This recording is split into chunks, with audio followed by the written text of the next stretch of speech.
It's a show. It's a podcast show. Welcome to the Julie Cross Podcast Show. Empowering, energising and entertaining. Hi, everybody. What am I doing here sitting with this big microphone? Well, I'm actually recording my podcast. So I thought that I would do it live to share with you also on Facebook for anyone that wants to drop in. And if you haven't yet been to listen to my podcast, well, remember I do have a podcast. You can find the link on my website, juliecross.com.au. And for those who are listening who aren't watching me live and are listening to this on the podcast show, well, remember that you can connect with me on Facebook. And once again, my links are all on my website, juliecross.com.au.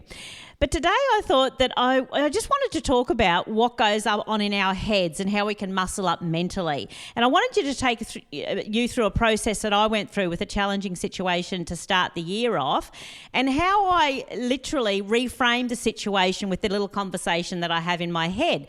Because I think that there's learnings in for it, all of us, and we all have situations like that where we have to talk ourselves up because we've been caught in a downward spiral. So this happened for me the beginning of the year. I've got a little investment property.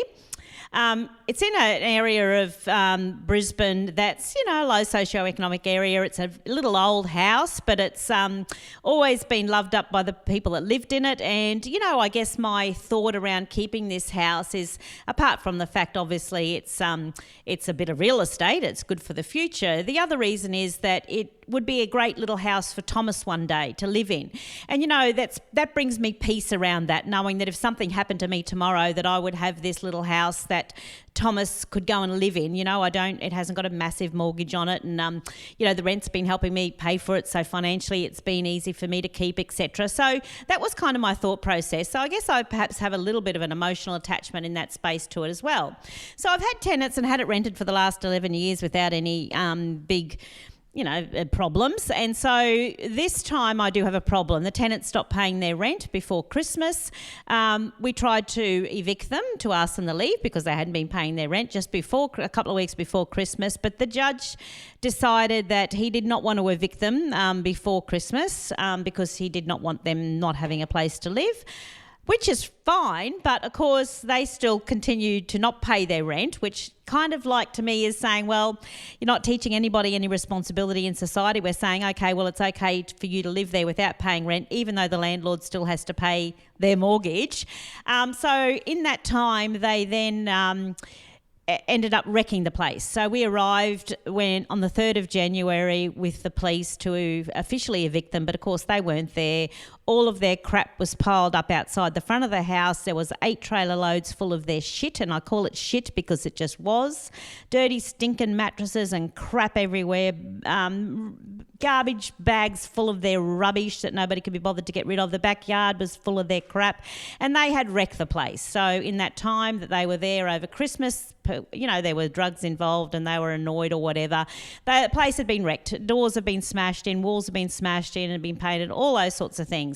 So I arrive there on the 3rd of January to look at it, and of course this is what we go through. You go through the devastation, feeling soul destroying, and your self-talk starts. Why would these do this? This is not fair.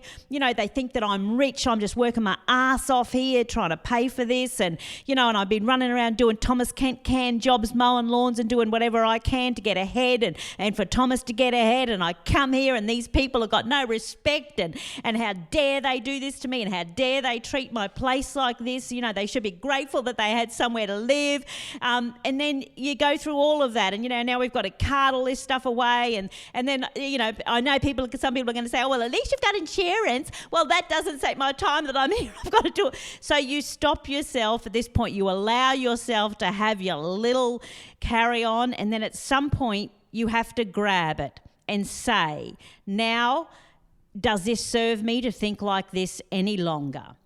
Grab it, stop. Okay. I wish these people all the best because, they must be in a really bad place in their lives if this is how they've been living. I get to go home to my beautiful view. I am grateful that I get to do that. I am grateful that I have never treated a home like this, which is why I get to have that beautiful view. I really hope that these people get a chance to learn that lesson one day so that they too can go on to have a beautiful view. So, Julie, you chose to have an investment property. You chose to have it in this area. This is just one of the things in life that happens when you got an investment property. So muscle up, harden up, one foot in front of the other, one trailer load after the other, and you do what you need to do. And maybe it'll be a blessing in disguise because the house needed some work anyway, didn't it, Julie? The house actually needed some work on the outside. So now it's empty. Now perhaps it is time, and if insurance does come through, well, we get to fix it up a little and you get to work on the outside as well, because if it's a house you want for Thomas, then you want it looking a little bit better than this, don't you? So maybe it'll be a blessing in disguise in the end. But for now, it's all right. You can do this. You can handle this. You can smash my walls. You can break my windows, but you won't rob me of my tenacity and my spirit. And it'll be okay. It's just a house in the end. So we've got this. We've got this. We can do this. And so we took those trailer loads to the dump. We cleaned up out the front and we've started that process, and it's already looking better. Suddenly it looks more manageable, one step at a time. And by the way, Julie, just a reminder, that you have got that beautiful view. Have you got food in your fridge? Have you got a roof over your head? Has your house burnt to the ground? No, it hasn't. Yes, I do have a roof over my head. Yes, I do have food in my fridge. Are you in floodwaters? No. Are you in a drought? No, I'm doing fine right there. Have you got coronavirus? Are you on a cruise ship stuck in your cabin? Oh, no, I'm not either. Oh, my God, life is looking so fucking fantastic right now. Oh, my God, I love my life so much. Life is so good. Thank you, universe. Thank you. So, we really can. When we get caught in those negative spirals, you really can shift your thinking and work it back up. It just requires some discipline, and we've got this because we deserve it. I don't deserve to stay down there. I deserve to be up here. So bring yourself up, because this is just life and shit happens in life, and this is just one of those shitty moments you just have got to get through. And in the end, actually, my life's fantastic. Thanks for the reminder. And thanks for joining me. Nice to see you alive on Facebook, and also, of course, my podcast show. So I'll be back. See you soon. If you'd like to attend one of my public shows or book me to speak at your next conference, please visit juliecross.com.au.